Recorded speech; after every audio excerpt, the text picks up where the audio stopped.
அனைவருக்கும் வணக்கம். மகர ராசினியர்களுக்கு நிகழ இருக்கும் மார்ச் மாதம் திங்கட்கிழமை என்ன மாதிரியான நன்மைகள் எல்லாம் ஏற்பட இருக்குது? குறிப்பா மகர ராசிக்காரர்கள் இன்றைய தினம், அதாவது மார்ச் மாதம் 6ஆம் தேதி என்ன செய்ய வேண்டும், என்ன செய்யக்கூடாது, என்ன செய்தால் என்ன மாதிரியான நன்மைகள் எல்லாம் ஏற்படும் என்பது குறித்தான முழுமையான பதிவு தான் இந்த வீடியோல நம்ம விரிவா பார்க்க போகிறோம். அதாவது மகர ராசிக்காரர்கள் மார்ச் மாதம் 6ஆம் தேதி குடும்ப சூழ்நிலை ரீதியாகவும், தொழில் வியாபாரம் மற்றும் உத்தியோக ரீதியாகவும், மாணவ மாணவிகளுக்கு, பெண்களுக்கு என என்ன மாதிரியான நன்மைகள் எல்லாம் ஏற்பட இருக்கு. குறிப்பா இந்த மார்ச் மாதம் 6ஆம் தேதி மாசி மகம் என்று அழைக்கப்படுகிறது.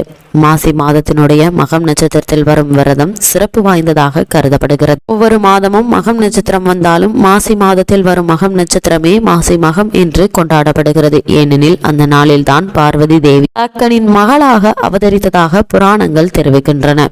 சிவபெருமானின் சக்தியாகிய தேவியே தனக்கு மகளாக பிறக்க வேண்டும் என்று தக்கன் ஆசை கொண்டான். இதற்காக சிவபெருமானை நோக்கி கடும் தவம் புரிந்தான். அந்த தவத்தின் பயனாக உமாதேவி தக்கனின் மகளாக அவதரித்த நாள் இந்த மாசி மக திருநாள். அவளுக்கு தாட்சாயினி என்று பெயரிட்டு வளர்த்து வந்த தக்கன் தன் மகளை சிவபெருமானுக்கு திருமணம் செய்து வைத்தான். அன்னை உமாதேவி அவதரித்த நாள் மாசி மகம் என்பதால் அந்த நாள் புனிதமான நாளாக கொண்டாடப்படுகிறது. இதனால மகர ராசினியர்கள் குழந்தை பாக்கியத்திற்காக ஏங்கிக் கொண்டிருப்பவர்கள் மாசி மகமான இன்றையது விரதமிருந்து சிவபெருமானை நீங்கள் வணங்குவதன் மூலமாக உங்களுக்கு புத்திர பாக்கியம் கிடைப்பதற்கான வாய்ப்புகள் உண்டு என்பது ஐதீகம். அது மட்டுமில்லாமல் உமாதேவியே உங்களுக்கு மகளாக பிறப்பதற்கான சாத்தியக்கூறுகள் இருக்கு என்பதும் புராணங்கள் ரீதியாகவும் ஐதீக ரீதியாகவும் கருதப்படுகிறது. குறிப்பாக மகர ராசினியர் மாசி மகமான இன்றைய தினம் சிவபெருமானை வழிபடுவதால் புத்திர பாக்கியம், மகிழ்ச்சி, குடும்பத்தில் ஒற்றுமை என பல நன்மைகள் கிடைப்பதற்கான சாத்தியக்கூறுகள் இருக்கு என்பதை கிரகநிலைகள் உறுதியளிக்கிறது. அதோடு மட்டுமில்லாமல் மாசி மாதத்தில் சந்திரன் சிம்ம ராசியில் மகம் நட்சத்திரத்தில் நுழையும் நாளான மாசி மகம் அன்று ஆலயங்கள் சிறப்பு வழிபாடுகள் நடத்தப்படும். மக நட்சத்திரத்திற்கு அதிபதியானவர் கேது பகவான். இவர் ஞானத்தையும் முக்தியையும் அருள்பவர். செல்வ வளம் சேரும் யோகத்தை வழங்கக்கூடியவர். மாசி மக நாளை கடலாடும் நாள் என்றும் தீர்த்தமாடும் நாள் என்றும் அழைப்பார்கள். தீர்த்தமாடும் நிகழ்வினை சிறப்பினை எடுத்துரைக்க ஒரு புராண வரலாற்று கதையும் கூறப்படுகிறது. ஒரு முறை வருண பகவானுக்கு பிரம்மகத்தி தோஷம் ஏற்பட்டது. இதில் அவர் உடல் கட்டப்பட்ட நிலையில் கடலில் வீசப்பட்டார்.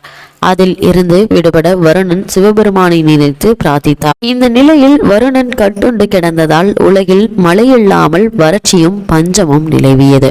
அனைத்து உயிர்களும் துன்பமடைந்தன. இதனால் தேவர்கள் அனைவரும் சிவபெருமானை சந்தித்து முறையிட்டனர். வருண பகவானை விடுவிக்கும்படி ஈசனிடம் வேண்டினர். தேவர்களுடைய கோரிக்கையை ஏற்ற சிவபெருமான் வருண பகவானை விடுவித்தார். அவர் விடுதலை பெற்ற நாள் மாசி மக திருநாளாகும். விடுதலை பெற்ற வருண பகவான் மனம் மகிழ்ந்து சிவபெருமானை வணங்கினார்.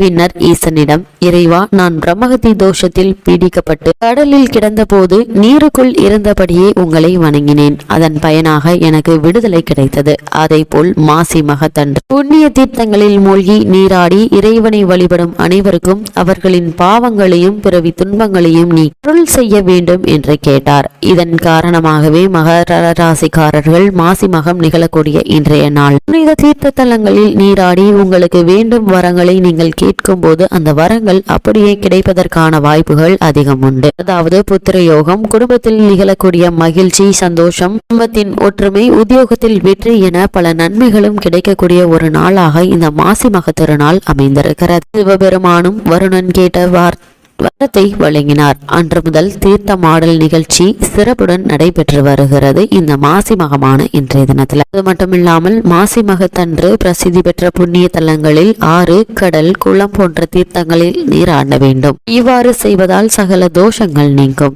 குடும்பத்தில் ஒற்றுமை பலப்படும். மாசி மகத்தில் விரதம் இருக்க வேண்டும் என்று நினைப்பவர்கள் காலையில் எழுந்து புண்ணிய தீர்த்தங்களில் நீராட வேண்டும். பின்னர் உலர்ந்த ஆடைகளை அணிந்து கொண்டு சிவ சிந்தனையுடன் சிவன் கோவிலுக்கு சென்று வழிபாடு செய்ய வேண்டும். மதியம் ஒரு வேளை மட்டும் உணவு சாப்பிட்டு விட்டு இரவு பகல் பழம் சாப்பிடலாம். அன்றைய தினம் முழுவதும் வேறு எந்த பணிகளிலும் ஈடுபடாமல் இறைவனை நினைக்கும் ஒரே சிந்தனையோடு இருக்க வேண்டும். தேவார திருவாசக பாடல்களை பாராயணம் செய்யலாம். இந்த விரதத்தை கடைபிடித்தால் குழந்தை பாக்கியம் கிடைக்கும் என்று புராணங்கள் தெரிவிக்கின்றன. அது மட்டுமில்லாமல் மகராசினியர்களை பொறுத்த வரைக்கும் மாசி மகமான இன்றைய தினம் புனித நதிகளில் நீராடி நீங்கள் என்ன மாதிரியான வரனை நீங்கள் வேண்டினாலும் அவை உங்களுக்கு கிடைப்பதற்கான சாத்தியக்கூறுகள் இருக்கு. உங்களுடைய பிறவி பாவங்கள் நீங்கி நன்மைகளும் கிடைக்கும். மனிதர்கள் மட்டுமில்லாமல் நதிகளுடைய பாவம் போக்கும் ஒரு நாளாகவும் இந்த மாசி மகம் அமைந்திருக்கிறது. அந்த வகையில் ஒருமுறை கங்கையும் யமுனையும் சிவபெருமானை போய் சந்தித்தனர். அவர்கள் ஈசனிடம், இறைவா, இந்த உலகத்தில் வாழும் பல கோடி மக்கள் எங்களை தேடி வந்து நீராடுவதால் அவர்களின் பாவங்கள் விலகுகின்றன. ஆனால் அவர்களின் பாவங்கள் கழுவப்பட்டதால் எங்களின் புனிதம் குறைந்து வருகிறது. அந்த பாவத்தை நாங்கள் எங்கே போய் தீர்த்து கொள்வது என்று முறையிட்டனர். அப்போது ஈசன், நீங்கள் மாசி மாதத்தில் வரும் மகம் நட்சத்திரம் அன்று கும்பகோணம் மகாமக குளத்தில் தங்குங்கள். அங்கே உங்களுடைய புனிதம் காக்கப்படும். அந்த புண்ணிய குளத்தில் நீராடுபவர்களுக்கு முன் பிறவி பாவங்கள் அகலும். குழந்தை பேறு வேண்டினால் அதுவும் கிடைக்க பெறும் என அருள் பாரினார். இதன் காரணமாக மகர ராசி நேயர்கள் மாசி அதாவது கும்பகோணத்தில் உள்ள மகாமக குளத்தில் நீராடி உங்களுக்கு வேண்டும் வரம் நீங்கள் கேட்கும் பொழுது அவை உங்களுக்கு கிடைப்பதற்கான வாய்ப்புகள் அதிகம் உண்டு என்று புராணங்களும் ஐதீகங்களும் உங்களுக்கு கூறுகின்றன. அது மட்டுமில்லாமல் மாசி மகத்தில் பிறந்தால் ஜகத்தை ஆளலாம் என்ற மூதுரை ஏற்பட்டதே இந்த மாசி மகத்தில் மகாவிஷ்ணு அவதரித்ததனால்தான்.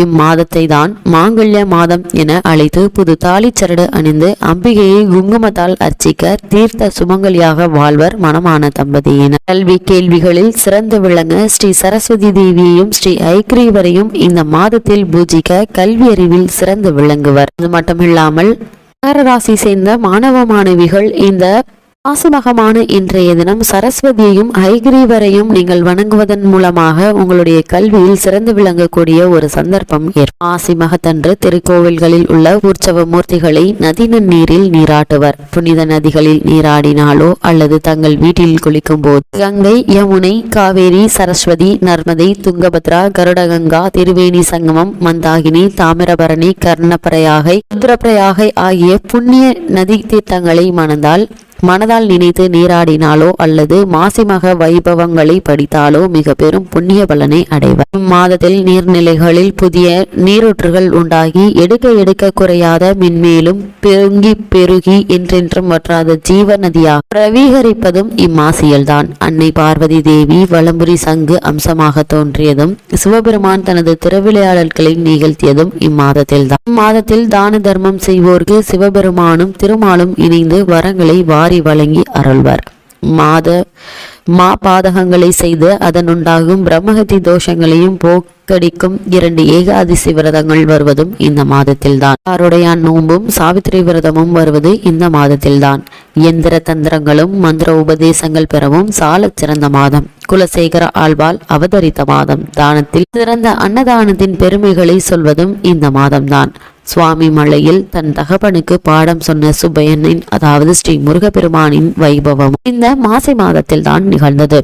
குருமுனியாகிய அகத்தியர் கடும் தவம் இயற்றி தனது அபிலாசைகளை நிறைவேற்றி கொண்டதும் இந்த மாசி மாதத்தில் தான். மாதத்தில் புதுமனை குடி புகுதல், தொன்று தொட்டு வாழையடி வாழையாக பல தொலைமுறை சந்ததிகள் அந்த புது வீட்டில் வாழ்வார்கள் என்பது ஐதீகம். மகர ராசினியர்கள் மாசி மகமான இன்றைய தினம் விரதமிருந்து மஞ்சள் சரடி கட்டி கொண்டு பெரியோர்களிடம் ஆசி பெறுவதால் உங்களுடைய வாழ்வில் பல நன்மைகள் ஏற்படும் என்பது கிரக நிலைகள் புராணங்கள் ரீதியாகவும் ஐதீக ரீதியாகவும் கூறப்படுகிறது.